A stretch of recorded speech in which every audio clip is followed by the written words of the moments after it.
With housing accessibility issues remaining a major challenge in Nigeria, GtextHomes, a global business with focus on real estate and the creation of green and smart homes, seeks to solve the problem by applying tried and tested solutions for the Nigerian housing sector. The company has come up with the most flexible payment plan in the history of Nigeria's housing market. The concept is one that allows people deposit 5 million naira and spread the balance over a 24 to 36 months period with a 4% monthly interest. This is in line with a mission to deliver 25,000 green and smart residential housing units by 2035, the most ambitious project in their 14-year history. Their goal is to eventually be the largest green and smart home provider in the world. Joining us now to discuss how GtextHomes is solving housing accessibility issues in Nigeria is Dr. Stephen Akintayo, MD, GtextHomes. Good morning. Welcome to the morning show.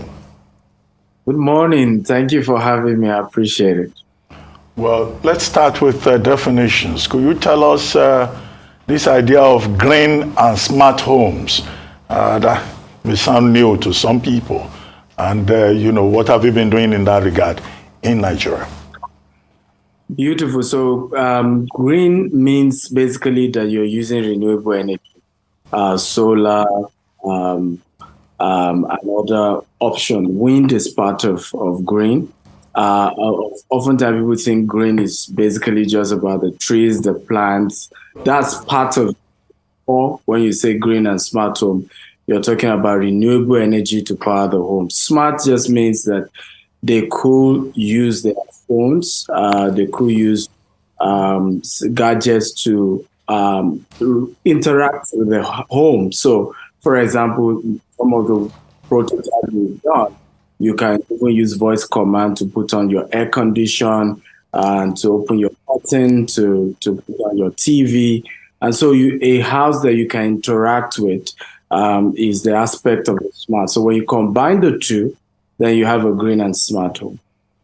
Excellent innovation, and we wonder, Mr. Dr. Akintayo, with regards to the green and smart home, when you describe a home like this, the first thing that's coming to the mind of a number of people is cost. How expensive will these houses be? Can Nigerians afford it? Are we ready for smart homes in Nigeria? Well, green, yes, we're already smart. It's even becoming very common now.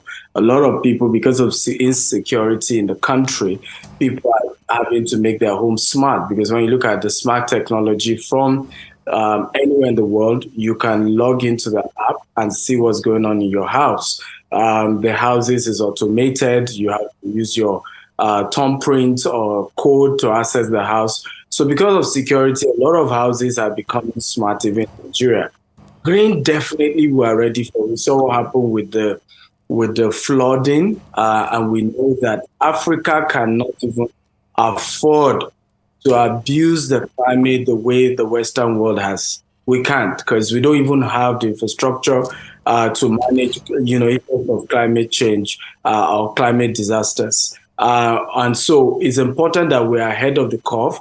It's important that we begin to build houses that are adaptable. And the beautiful thing is also that what I call the incompetence by the governments in Africa has also made people to be innovative. You don't have constant electricity to start with. So naturally, everybody uses solar. Most of our offices now, we use solar there. And it saves us the cost of, having to pay for PSN or whatever the names are now. And you're able to just generate your own power, and it's sustainable, it's cost effective in the long run. In the short run, yes, green and smart is expensive, but in the long run, it's always more affordable and cheaper. Right, good to see you again, Dr. Stephen. But Stephen, good to see you again. I just want you to, just get us through market realities. What's the market like now in real estate? What are the costs, implications, and also as regards sales and pricing and things like that? Well, an overview of the market and the need in the market, the housing deficit, housing gap, and everything. Well, at the moment, the real estate market in Nigeria is slowing down. The deficit is still there, but people's ability to afford to be able to pay. I mean, for example, how two-bedroom flats you averagely used to go around 20 to 25 million naira just 2-3 years ago. Right now, you're looking at 50-something million naira. Right, so an average Nigerian cannot really afford to just be able to pay for a house or own a house. And that's a major issue that we're still facing. However, globally, houses are not as affordable as we think. I'll give you an example. Even up to today, a 3-bedroom in Dallas, Texas, and thank God because we operate globally, so we can give what of things in other sectors. A 3-bedroom in Dallas, Texas, what it will cost you, you will be able to get 2 of that in Nigeria. Here in Dubai, the average cheapest housing is $300,000 for just one bedroom, right? If you're going to 2-bedroom, you're looking at over $600,000. Now, with that kind of money in Nigeria, you probably get 2 or 3 or 4 units for that pricing. But what they've done in this part of the world is to make sure that it's accessible. How do we mean? You can just deposit 20% and you spread the rest in 30 years.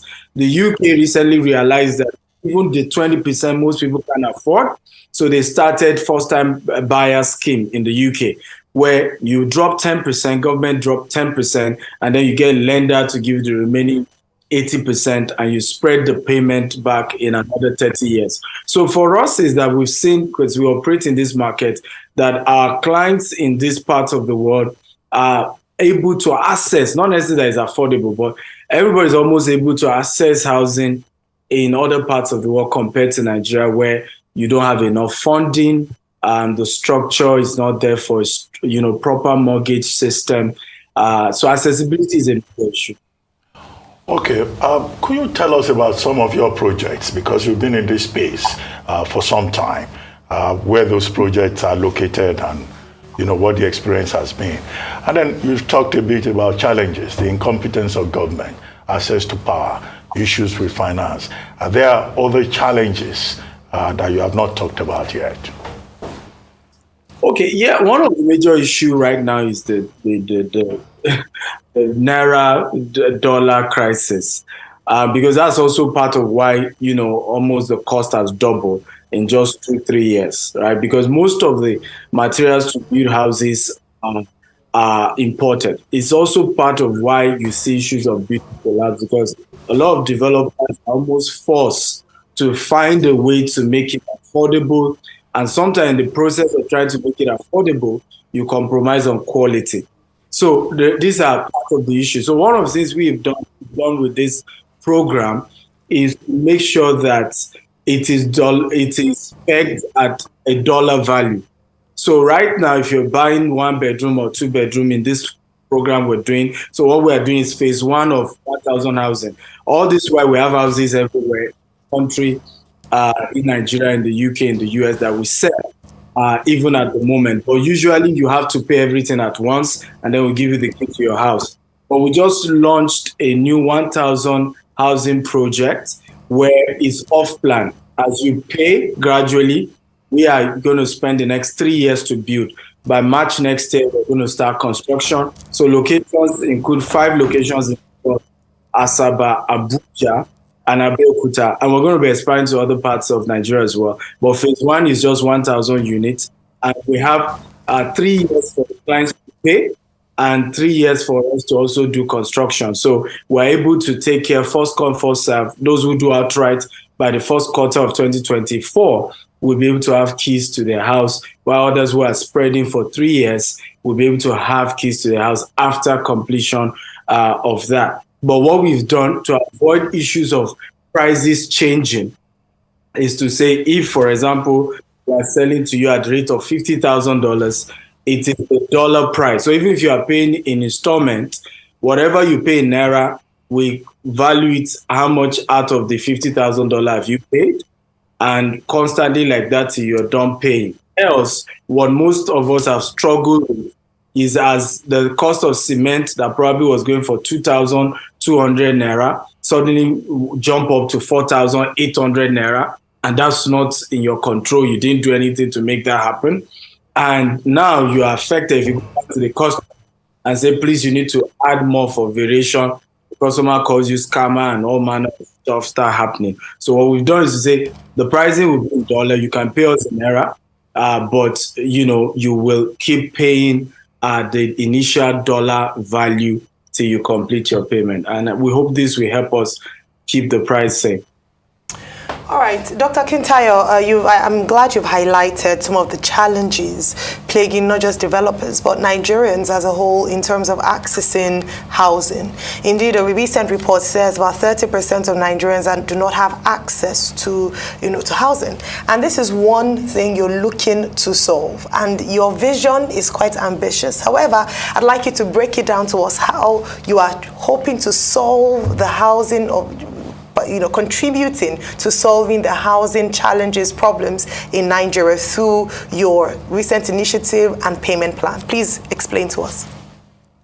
Well, first is the issue of accessibility. So what we've done with this promo is that once you hit up to 30%, we will introduce you, if you can complete the payments in 3 years, we will link you up with a mortgage company that will then help you extend that to another 10 to 15 years, right? So technically, for those who can't even meet up in the entire payment in 3 years, they can almost have access to 10 to 15 years to pay. And I think that's a major solution, because if at some point I pay up to 30% and I'm struggling to complete, I can then, GTEx can link me up with a mortgage bank that will sort out GTEx, and then I and that mortgage bank will continue the payment structure we've agreed. And we think that is a major solution we're bringing to the market. We have 13 years to go in our audacious vision of 25,000 housing. But in reality, when you look at the fact that some figures says 10 million housing deficit, some say 20, some say 25. The reality is that private sector, government combined, none of us is even doing 1 million housing units every year as we speak, right? So the truth is that the housing deficit is still huge. We even need more people in the market. But to raise funds, what we have done that is just remarkable is to open office in the US, in the UK, and here in Dubai, and to actually do real estate here, so that ultimately we're able to attract foreign investment. And it will be easier for a lot of our foreign partners to invest in Nigeria because they've seen what we've done here. They've partnered with us here. We've kept to our word with, the interaction. Currently, right now, we have over 100 housing that we control here in Dubai alone. And so when you build that kind of international credibility, when you now say, please, I need X amounts in Nigeria, can you go with me? And well, let's also hope that our politicians also help us in this area as well. We hope that our investors will be willing to come to Nigeria and invest with us, because ultimately, to build green and smart, and those money are hard currency, they are not even Naira. One of the technology we want to deploy will convert plastic to electricity. Just one of those machines will cost $5 million. So it's a lot to do green housing anywhere in the world, but we're hoping to attract international investment. Well, thank you very much, Stephen Akintayo, for joining us. We seem to have run out of time, although I would have loved to ask you, why is it that buildings are always collapsing in Nigeria? Usually some of these buildings were put together by developers, but okay, we've run out of time. Thank you very much for joining us.